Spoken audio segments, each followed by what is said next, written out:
വശമുള്ളത്, അടിയന്തരാവസ്ഥ സമയത്ത് RSSുമായിട്ട് ഒരു ധാരണ ഉണ്ടാക്കിയിരുന്നു എന്ന് പറഞ്ഞത് മറ്റാരുമല്ല, ഗോവിന്ദ മാസ്റ്ററാണ്. അത് ഗോവിന്ദ മാസ്റ്ററെ ഇൻ്റർവ്യൂ ഞാൻ കണ്ടതാണ്. ആവർത്തിച്ച് ആൾ ചോദിച്ചപ്പോഴും സത്യം പറയുന്നതിന് മടിക്കേണ്ട കാര്യമില്ല എന്ന് അദ്ദേഹം പറയുന്നു. അത് നിഷേധിക്കാൻ പറ്റില്ല. പണ്ടായിരുന്നെങ്കിൽ നമുക്ക് പത്രത്തിൽ വന്ന് നമുക്ക് നിഷേധിക്കാം. ഇപ്പോൾ സോഷ്യൽ മീഡിയയിൽ എൻ്റെ വിരൽത്തുമ്പിൽ കിടക്കുകയാണ് കാര്യം. അപ്പോൾ അദ്ദേഹം പറഞ്ഞു, എന്തായാലും ശരി, RSSുമായിട്ട് ഒരു സഖ്യം അല്ലെങ്കിൽ RSSുമായിട്ട് ധാരണ അടിയന്തരാവസ്ഥ സമയത്ത് ഉണ്ടാക്കിയിരുന്നു. ഞാനൊരു രാഷ്ട്രീയ നിരീക്ഷകൻ എന്നുള്ള നിലയിൽ അതിൽ വലിയ തെറ്റ് കാണുന്നില്ല. കാരണം എന്താ വെച്ചാൽ, അടിയന്തരാവസ്ഥ കഴിഞ്ഞ് ഇന്ദിരാ ഗവൺമെൻറ്റിനെതിരായിട്ട് ഉണ്ടാക്കിയ ഒരു സഖ്യം, അതായത് ഇന്ദിരാഗാന്ധിയുടെ ഗവൺമെൻറ്റിനെ അല്ലെങ്കിൽ ഒരു ഏകാധിപത്യ ഗവൺമെൻറ്റിനെ മറിക്കാൻ വേണ്ടി ഉണ്ടാക്കിയ ഒരു സഖ്യത്തിൽ RSSുമായിട്ട് ധാരണ ഉണ്ടാക്കുന്നത് രാഷ്ട്രീയമായി തെറ്റായിട്ട് ഞാൻ കാണുന്നില്ല. രാഷ്ട്രീയത്തിൽ എത്രയൊക്കെ പറഞ്ഞാലും അതിൻ്റേതായ എത്തിക്സും അതിൻ്റേതായ സ്ട്രാറ്റജിയുണ്ട്. സ്ട്രാറ്റജിക്കലാണല്ലോ എപ്പോഴും രാഷ്ട്രീയം. പക്ഷേ അത് തുറന്ന് സമ്മതിക്കുന്നതല്ലേ നല്ലത്. ഇപ്പോൾ RSSുമായിട്ട് അന്നൊരു ധാരണ ഉണ്ടാക്കിയിരുന്ന് പറയുമ്പോൾ അതിന് ബഹളം ഉണ്ടാക്കേണ്ട കാര്യം അതേ ഒരു സത്യമല്ലേ പറഞ്ഞത്? നോ സാർ, അത് RSSുമായിട്ട് ഒരിക്കലും CPM ധാരണ ഉണ്ടാക്കിയിട്ടില്ല.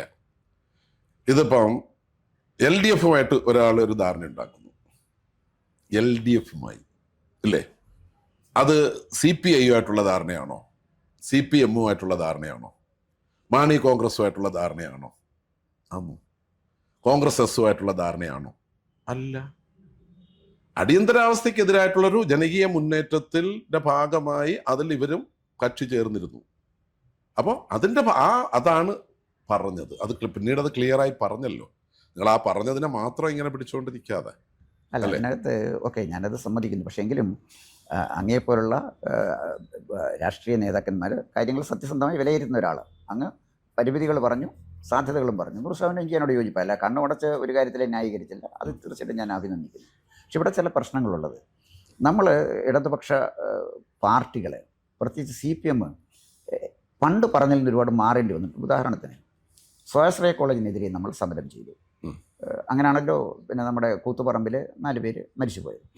പിന്നീട് നമുക്ക് സ്വാശ്രയ കോളേജുകൾ തുടങ്ങേണ്ടി വന്നു. ഇപ്പം നമ്മൾ സ്വകാര്യ യൂണിവേഴ്സിറ്റികൾ ആരംഭിക്കുന്നു. അതൊന്നും തെറ്റല്ല, അതൊക്കെ നമ്മുടെ രാജ്യത്ത് ആവശ്യമാണ്, അനിവാര്യമാണ്. കമ്പ്യൂട്ടറിനെ നമ്മൾ എതിർത്തു, പിന്നീട് കമ്പ്യൂട്ടറിനെ നമുക്ക് അംഗീകരിക്കേണ്ടി വന്നു. അപ്പം ഞാൻ പറയുന്ന കേരളത്തിലെ അഭ്യസ്തവിദ്യരായ ചെറുപ്പക്കാരോടാണ് നമ്മൾ സംവദിക്കുന്നത്. അവരാണ് നമ്മളെ കണ്ടുകൊണ്ടിരിക്കുന്നത്. അവരെ തെറ്റിദ്ധരിപ്പിക്കാനോ കബളിപ്പിക്കാനോ ഇന്നലെ പറഞ്ഞ സ്റ്റേറ്റ്മെൻറ്റ് ഇന്ന് നിഷേധിച്ചതുകൊണ്ട് നമുക്ക് അവരുടെ ഒരു മനസ്സിലൊരു ഇടം നേടാനോ സത്യത്തിന് കഴിയില്ല. ഇവിടെ ചില കാര്യങ്ങളിൽ തെറ്റ് തിരുത്തേണ്ടതായിട്ട് അങ്ങേക്ക് തോന്നിയിട്ടുണ്ടോ? അതായത് കമ്പ്യൂട്ടറിന് എതിരെ എടുത്ത നിലപാട്, 2 ഈ സ്വാശ്രയ കോളേജുകൾക്കെതിരെ എടുത്ത നിലപാട്, അതുപോലെ തന്നെ പണ്ട് നടന്ന വെട്ടിനിരത്തൽ സമരം, ട്രാക്ടറിനെതിരെ എടുത്ത നിലപാട്, ഇത്തരം ചില നിലപാടുകളിൽ ആ കാലഘട്ടത്തിൻ്റെ പ്രത്യേകതകൾ വെച്ചായിരിക്കും ഒരു പക്ഷേ അത് ചെയ്തിരുന്നത്. അത് ഞങ്ങൾക്ക് തെറ്റുപറ്റി, പാർട്ടി തെറ്റ് വരുത്തിയാൽ അത് സമ്മതിക്കുന്ന പാർട്ടിയല്ലേ. അപ്പോൾ സ്വയം വിമർശനാത്മകമായി സ്വയം വിമർശനപരമായിട്ട് അത് നമ്മൾ തെറ്റ് സമ്മതിക്കുകയും വിമർശനങ്ങൾ ഏറ്റുവാങ്ങുകയും ചെയ്യുന്നൊരു പാരമ്പര്യമല്ലേ CPMനുള്ളത്. എന്തുകൊണ്ട് കഴിഞ്ഞ കാലങ്ങളിലെ തെറ്റ് പാർട്ടിക്ക് സംഭവിച്ചു എന്ന് പാർട്ടിക്ക് തോന്നുന്നുണ്ടെങ്കിൽ അത് പറഞ്ഞ് തെറ്റ് തിരുത്തിപ്പോവും എന്നുള്ളൊരു സമീപനം പല നേതാക്കന്മാരും സ്വീകരിച്ച് കാണുന്നില്ല. അങ്ങേക്ക് അതിനെക്കുറിച്ചുള്ള അഭിപ്രായം എന്താണ്? അല്ല, അത് വർഷങ്ങൾ, ഓരോ കാലഘട്ടത്തിലെ സമീപനങ്ങളുണ്ട് ഇല്ലേ? ഇപ്പം നമ്മുടെ നാട്ടിലിപ്പോൾ വികസന പ്രവർത്തനങ്ങൾ കണക്കാക്കുമ്പോൾ കേരളം വളർന്നിട്ടില്ലല്ലോ. കാരണം കേരളത്തിൻ്റെ ഭൂമി വളർന്നിട്ടില്ല ഇല്ലേ? പക്ഷെ കെട്ടിടങ്ങൾ എത്രയോ ഇരട്ടിയായി സാർ. അപ്പം നമ്മളത് അന്ന് പ്ലാൻ ചെയ്തിരുന്ന കണക്ക് ഇപ്പോൾ പ്ലാൻ ചെയ്യാൻ പറ്റുമോ? അന്ന് ചിന്തിച്ചിരുന്ന മുമ്പ് ഒരു ഓടയുടെ കാര്യം, നമുക്ക് വെള്ളം യഥേഷ്ടം ഒഴുകുമായിരുന്നു, വയലുകളിലുണ്ടായിരുന്നു, യഥേഷ്ടം ഒഴുകുമായിരുന്നു. ഇപ്പോൾ അങ്ങനെ പറ്റുമോ? അന്ന് ഓട ഒരു അത്യാവശ്യ ഘടകമേ ആയിരുന്നില്ല, ഇന്ന് അതൊരു അത്യാവശ്യ ഘടകമാണ്. അതുകൊണ്ട് അന്ന് നിങ്ങൾ ഓട കെട്ടണ്ട എന്ന നിലപാട് ഉണ്ടായിരുന്നവരാണല്ലോ എന്ന് ചോദിക്കുന്നത് പോലാണ്. കാലഘട്ടങ്ങൾക്ക് മാറ്റം ഉണ്ടാകും, മാറ്റത്തിനനുസൃതമായി മാറും. എല്ലാം മാറിക്കൊണ്ടിരിക്കുന്നു എന്നുള്ളതാണല്ലോ മാർക്സിസം തന്നെ. അപ്പോൾ ആ മാറ്റത്തിനനുസൃതമായി ജനങ്ങളുടെ ക്ഷേമം, അതാണ് നമ്മുടെ നിലപാടെന്ന് പറഞ്ഞാൽ. നിലപാട് എന്ന് പറയുമ്പോൾ അതിനകത്ത് മനസ്സിലാക്കേണ്ടത് ജനങ്ങളുടെ ക്ഷേമവും നാടിൻ്റെ വികസനവും, അതാണ് നിലപാട്. ആ നിലപാടുകൾക്ക് കാലാനുസൃതമായ മാറ്റങ്ങൾ ഉണ്ടാവില്ല. പണ്ട് ഞാൻ ചോദിക്കുകയാണ്,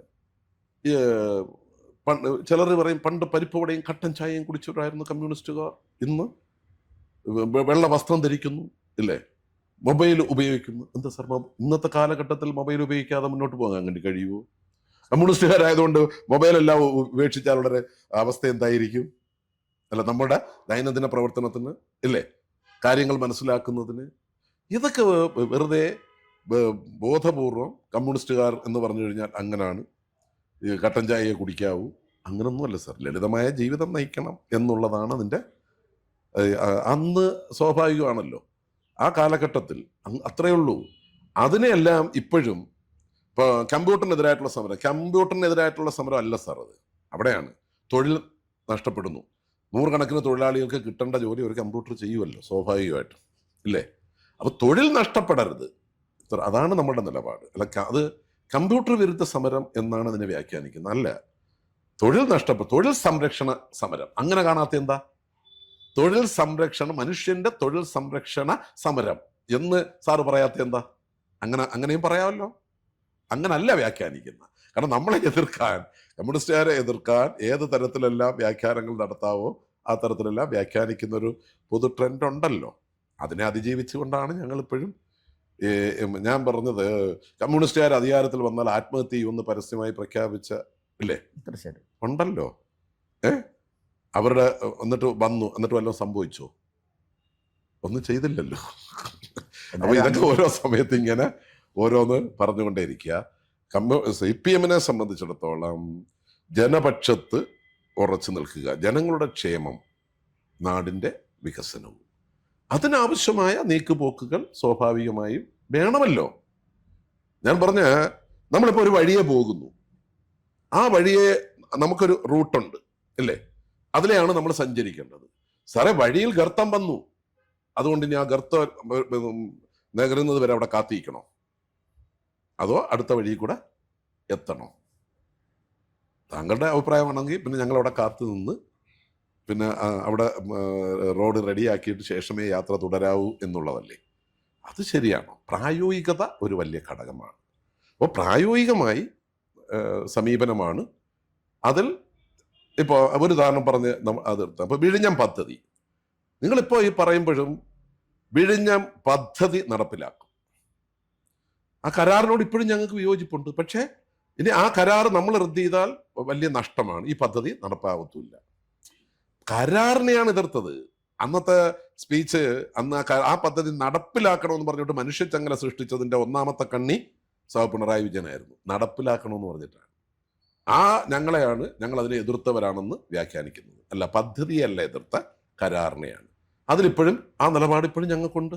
പിന്നെ നിങ്ങളിതെല്ലാം പറയുമ്പോഴും ഞാൻ പറഞ്ഞ 45 തീരേണ്ട പദ്ധതി അല്ലേ 28 തീർക്കുന്നു. പക്ഷേ സാധാരണ ജനങ്ങളുടെ മനസ്സിലതുണ്ടോ സാർ? 17 വർഷങ്ങൾക്ക് മുമ്പേ ഒരു വിഭാവന ചെയ്തൊരു പദ്ധതി 17 വർഷങ്ങൾക്ക് എന്ന് പറഞ്ഞാൽ 1.25 പതിറ്റാണ്ട് അല്ലേ, പതിറ്റാണ്ടിന് മുമ്പേ അത് പൂർത്തീകരിക്കുന്നു. കേരളത്തിൻ്റെ ചരിത്രത്തിലാദ്യമല്ലേ സാർ ആ വിഴിഞ്ഞം പദ്ധതി പൂർത്തിയാക്കുന്നതിന് വേണ്ടിയിട്ടുള്ള നടപടിക്രമങ്ങൾ തീരുമാനിച്ചത്? പക്ഷെ ആ അർത്ഥത്തിൽ പ്രചരിപ്പിക്കപ്പെട്ടോ? അതിൻ്റെ ഒരു മാർക്ക് പിണറായിക്കും ഗവൺമെൻറ്റിനും നൽകിയോ? ഇല്ലല്ലോ. അപ്പം ഞാനതാ പറഞ്ഞ, ഞങ്ങളിങ്ങനെ ഒട്ടേറെ കാര്യങ്ങൾ ചെയ്യുന്നുണ്ട്, അതിൻ്റെ എല്ലാ അളവിൽ താഴോട്ട് എത്തിയിട്ടില്ല. ആ കുറവ് മനസ്സിലാക്കുന്നു. അത് ജനങ്ങളിലേക്ക് എത്തിയാൽ പിന്നെ ഗവൺമെൻറ് ഒന്നും തൊടാൻ പോലും കഴിയില്ല എന്നൊക്കെ നമ്മൾ പറയത്തില്ലേ, ആ നിലയിലേക്ക് പോകും. കേരളം കണ്ടിട്ടുള്ളതിൽ ഏറ്റവും മികച്ച ഗവൺമെൻറ്റുകളാണ് ജനങ്ങളുടെ പ്രശ്നങ്ങൾ മനസ്സിലാക്കി രാജ്യത്തിലെ അടിസ്ഥാന സൗകര്യങ്ങളും ജനങ്ങളുടെ ക്ഷേമവും ഒക്കെ വളരെ കൃത്യമായി മനസ്സിലാക്കി പ്ലാൻ ചെയ്ത് മുന്നോട്ട് പോകുന്ന ഒരു ഗവൺമെൻറ്റാണ് എന്നുള്ള കാര്യത്തിൽ ഒരു സംശയവും എന്നെ സംബന്ധിച്ചില്ല. വരുന്ന നാളുകളിൽ ജനങ്ങൾക്കത് ബോധ്യപ്പെടുകയും ചെയ്യും. ഓക്കെ സർ, അങ്ങയുടെ ആർഗ്യുമെൻറ്റ്സ് വളരെ വളരെ മനോഹരമായിരിക്കുന്നു. ഒരു അഭിഭാഷകനെ കോടതിയിൽ വാദിക്കുന്ന പോലെ തന്നെ അങ്ങയുടെ ഗവൺമെൻറ്റിനെ ന്യായീകരിക്കാൻ വാദിച്ചു. വസ്തുതയാണ് ന്യായീകരണമല്ല. ഞാൻ പറഞ്ഞതിൽ തെറ്റ് വല്ലതും ഉണ്ടെങ്കിൽ അങ്ങനെ, അതല്ലേ ന്യായീകരണം വേറെ, വസ്തുതകൾ വേറെ. ഞാൻ വസ്തുതാപരമായിട്ട് മാത്രമേ പറഞ്ഞിട്ടുള്ളൂ. ഗിരീഷ്, അപ്പം ഞാൻ അതിൻ്റെ ഒരു ആർഗ്യുമെൻറ്റിലേക്ക് ഞാൻ പോകുന്നില്ല. എങ്കിലും കമ്പ്യൂട്ടർ വിരുദ്ധ സമരത്തെ തൊഴിൽ സംരക്ഷണ സമരമായും, വെട്ടിനിരത്തൽ സമരത്തെ കൃഷി സംരക്ഷണ സമരമായും, അതുപോലെ തന്നെ സ്വയാശ്രയ കോളേജിനെതിരെ നടന്ന സമരങ്ങളെ വിദ്യാഭ്യാസ താല്പര്യ സംരക്ഷണ നിയമമായിട്ടും അങ്ങ് പറഞ്ഞതിൽ കൃത്യമായി അതിനകത്തൊരു ആർഗ്യുമെൻ്റ് ഉണ്ട്. പൊളിറ്റീഷ്യൻ അതാണ് പറയേണ്ടത്. എനിക്ക് അതിനകത്തൊരു അഭിപ്രായ വ്യത്യാസമില്ല. പക്ഷേ അത് വളരെ മനോഹരമായിട്ട് അങ്ങ് പറഞ്ഞു. അതിനങ്ങേ അഭിനന്ദിക്കുന്നു. എൻ്റെ അഭിപ്രായ വ്യത്യാസം എനിക്ക് സൂക്ഷിക്കാൻ അവകാശമുണ്ടല്ലോ. തീർച്ചയായും. പിന്നെ അതുകൊണ്ട് എങ്കിലും കമ്പ്യൂട്ടർ വിരുദ്ധ സമരത്തിന് അങ്ങ് കൊടുത്ത ഒരു വ്യാഖ്യാനം കേരളത്തിൽ ഇതുവരെ ആരും കൊടുത്തില്ല. അത് തൊഴിൽ സംരക്ഷണം. വളരെ ബ്യൂട്ടിഫുൾ യൂസേജാണ്. വളരെ ഒരു ട്രിക്കി ആൻസറാണ് അങ്ങ് പറഞ്ഞത്. ഞാൻ ധാരാളം ആളുകളുമായിട്ട് അഭിമുഖം നടത്തുന്നതാണ്. എങ്കിലും ഞാൻ ചോദിച്ച ചോദ്യങ്ങൾക്കൊക്കെ അങ്ങ് വളരെ മനോഹരമായി നിഷ്പക്ഷമായ ഒരു പ്രേക്ഷകന് അത് സ്വീകാര്യമായ മറുപടിയാണ് അങ്ങ് പറഞ്ഞത്. തീർച്ചയായിട്ടും അങ്ങ് അതിൽ അഭിനന്ദനാർഹനാണ്. ഒരു ചോദ്യം കൂടെ ചോദിച്ചുകൊണ്ട് ഞാനിവിടെ അവസാനിപ്പിക്കുകയാണ്. ഞാനും അങ്ങുമൊക്കെ ഞാനും കൊല്ലത്താണ് താമസിക്കുന്ന ഈ കൊല്ലം കോർപ്പറേഷൻ്റെ നമ്മുടെ ബീച്ച് വളരെ മലിനമാണ്. വളരെ മലിനം. ഒരു ദിവസം കൊണ്ടൊരു ഗവൺമെൻറ് ഉണ്ടാക്കി നല്ല ഞാനീ പറയുന്നത്. ഇതൊരു പൊതു വിഷയമാണ് പറഞ്ഞത്. അതുപോലെ തന്നെ നമ്മുടെ മലിനീകരണം വലിയൊരു പ്രശ്നം. ഇപ്പോൾ കോർപ്പറേഷനിൽ തന്നെ പുതിയ കുറേ വാഹനങ്ങൾ വന്നിട്ടുണ്ട്. ഞാൻ കോർപ്പറേഷൻ താമസിക്കുന്ന ഒരാൾ, ടാക്സ് കൊടുക്കുന്ന ഒരാളാണ്. പക്ഷേ കോർപ്പറേഷൻ കോമ്പൗണ്ടിൽ തന്നെ ഇഷ്ടംപോലെ വാഹനങ്ങളുടെ ശവപ്പറമ്പായിട്ട് നമ്മുടെ കോർപ്പറേഷൻ കോമ്പൗണ്ട് മാറുകയാണ്. പരിസ്ഥിതി വളരെ മലിനമാകുന്നു കൊല്ലത്തിൻ്റെ ഒരു ഭാഗത്ത് അറബിക്കടലും മറുഭാഗത്ത് നമ്മുടെ അഷ്ടമുടി കായലും. വളരെ കുറച്ച് സ്പേസേ നമുക്കുള്ളൂ. പെട്ടെന്ന് മലിനമാകും. എൻ്റെ സ്വന്തം ദേശം കോന്നിയാണ്. കോന്നി വളരെ വിസ്തൃതമായൊരു ഗ്രാമപ്രദേശമാണ്. അവിടെ ഇത്രയൊന്നും പെട്ടെന്ന് മലിനമാകത്തില്ല. ഇഷ്ടംപോലെ സ്ഥലമുണ്ട്. ഇവിടെ അങ്ങനെയല്ല. പക്ഷേ അങ്ങ് കൂടെ മുൻകൈയെടുത്ത് ചൈനക്കാരുടെ കാലഘട്ടം തൊട്ട് വലിയ വിപുലമായ ഒരു പാരമ്പര്യം, BC-യിൽ ഉള്ള പാരമ്പര്യമുള്ളൊരു സ്ഥലമാണ് കൊല്ലം. ഈ കൊല്ലത്തെ കേരളത്തിലെ വളരെ മനോഹരമായ ഒരു പട്ടണമാക്കി, മാലിന്യമുക്തമായ ഒരു പട്ടണമാക്കി, ധാരാളം വിനോദസഞ്ചാരികളെ ഇങ്ങോട്ട് ആകർഷിക്കാത്ത വിധത്തിൽ പദ്ധതികൾ നടപ്പിലാക്കി മുന്നോട്ട് കൊണ്ടുപോകാൻ വളരെ സമർത്ഥനായ അങ്ങേക്ക് കഴിയും. കാരണം അങ്ങയുടെ സംബന്ധിച്ചിടത്തോളം വളരെ കൃത്യമായ വിഷനുള്ള ആളാണ്. ആ വിഷൻ എന്താണെന്ന് ആളുകളെ പറഞ്ഞ് മനസ്സിലാക്കാൻ ശേഷിയുള്ള ആളാണ്. അതിന് നല്ല കമ്മ്യൂണിക്കേഷൻ സ്കില്ലുള്ള ആളാണ്. അതുകൊണ്ട് ഇത്തരം ചില കാര്യങ്ങൾ ഗവൺമെൻറ് ശ്രദ്ധയിൽപ്പെടുത്തി നമ്മുടെ ഈ ചുറ്റുമുള്ള പ്രദേശത്തെ, പ്രത്യേകിച്ച് കൊല്ലം പട്ടണത്തെ, പഴയ ഓടയിൽ നിന്ന് സിനിമയിൽ കണ്ടാൽ ഇന്നത്തെ കൊല്ലവുമായിട്ട് വലിയ വ്യത്യാസമില്ല എന്നുള്ളത് സത്യമാണ്. അപ്പം അതിലേക്ക് തീർച്ചയായിട്ടും അങ്ങയുടെ ഒരു മുൻകൈയെടുത്ത് നേതൃത്വത്തിൽ ഒരു പ്രവർത്തനം നടക്കും എന്നാണ് എൻ്റെ പ്രതീക്ഷ. അത് ഉണ്ടാകുമെന്ന് ഞാൻ പ്രതീക്ഷിക്കുന്നു. അല്ല, താങ്കൾ കൊല്ലം പട്ടണത്തിനെ സംബന്ധിച്ച് സൂചിപ്പിച്ചതിൽ കുറച്ച് കാര്യങ്ങൾ താങ്കൾ അറിയാനുണ്ട്. ഈ പറഞ്ഞ ഇപ്പം മാലിന്യം, ഞാൻ പറഞ്ഞ കൊല്ലം പട്ടണത്തിലെ ഏറ്റവും പ്രധാനപ്പെട്ട മാലിന്യ കൂമ്പാരം എവിടെയായിരുന്നു? ബ്രഹ്മപുരം കത്തിയതുപോലെ കത്തുമായിരുന്ന ഒരു സ്ഥലം കൊല്ലത്തുണ്ടായിരുന്നല്ലോ സാർ, കുഴിപ്പുഴ ചണ്ടിടിപ്പുറം. ഇന്ന് അത്ര മനോഹരമായി അവിടെ മാറ്റി. അത് കോർപ്പറേഷൻ്റെ നേതൃത്വത്തിലാണ് നടന്നത്. അത് ഞാൻ പറഞ്ഞ കുറവുകൾ ചൂണ്ടിക്കാണിക്കുമ്പോൾ അവരുടെ ചെയ്തിട്ടുള്ള സേവനങ്ങളെ അപ്രീഷിയേറ്റ് ചെയ്യണമല്ലോ, ഇല്ലേ? പിന്നെ അഷ്ടമുടിക്കായൽ, ജീവനാണ് അഷ്ടമുടി എന്ന് പറഞ്ഞുകൊണ്ട് തന്നെ അവർ അതിനൊരു പ്രോജക്റ്റ് തയ്യാറാക്കി ഗവൺമെൻറ് സഹായത്തോടു കൂടി ആ പ്രവർത്തനങ്ങൾ നടക്കുന്നുണ്ട്. പിന്നെ കൊല്ലം ബീച്ചിനിപ്പോൾ അത് മനസ്സിലാക്കിയിട്ട് തന്നെ KN ബാലഗോപാലിൻ്റെ ഇനിഷ്യേറ്റീവിൽ കൊല്ലത്ത് കുറേ അധികം പദ്ധതികൾ വിഭാവനം ചെയ്തു, ഫണ്ട് അനുവദിക്കപ്പെട്ടിട്ടുണ്ട്. പക്ഷെ നമ്മുടെ ഒരു സിസ്റ്റത്തിൽ അതെല്ലാം പ്രാവർത്തികമായി വരുമ്പോൾ ഇത്തിരി സമയമെടുക്കുമല്ലോ.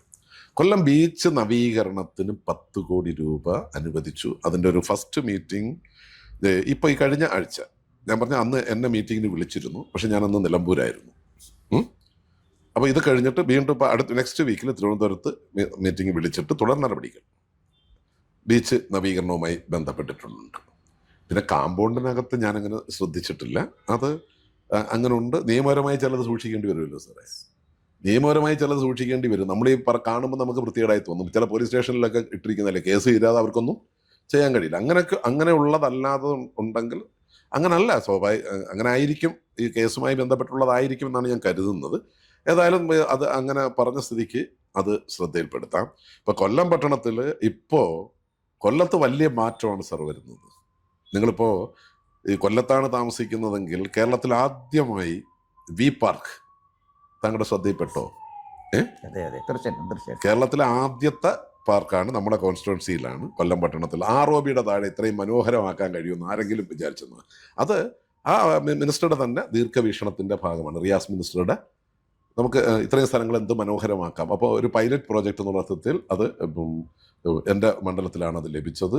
അപ്പോൾ അത് ഇപ്പം കൊല്ലത്ത് ഏറ്റവും കൂടുതൽ ആൾ വരുന്ന ഒരു സ്ഥലമായി കൊല്ലം ബീച്ച് മാറി. അതിനോടൊപ്പം തന്നെ ഇപ്പോൾ കൊല്ലത്ത് ഇൻഡോർ സ്റ്റേഡിയം പണി പൂർത്തിയായല്ലോ സാർ, 90% കഴിഞ്ഞു. ഇപ്പോൾ ഒരു ആഗസ്റ്റ് സെപ്റ്റംബറോടുകൂടി അതിൻ്റെ ഉദ്ഘാടനം നടത്തുന്ന തരത്തിൽ ഇൻഡോർ സ്റ്റേഡിയമായി. അതുപോലെ ലാൽ ബഹദൂർ സ്റ്റേഡിയത്തിൽ അതുപോലെ ഫ്ലഡ് ലൈറ്റും അതുപോലെ ടർഫ്, സിന്തറ്റിക് ട്രാക്ക്, അതിൻ്റെ എല്ലാം പണികൾ നടന്നുകൊണ്ടിരിക്കുകയാണ് സാർ. പിന്നെ കല്ലുമാല സ്ക്വയർ എന്ന് പറഞ്ഞിട്ട് നമ്മുടെ ടൗൺ ഹാളിനോട് ചേർന്ന് തന്നെ ചേർന്നുള്ള ആ സ്ഥലത്ത് കല്ലുമാല സ്ക്വയർ വരുന്നു.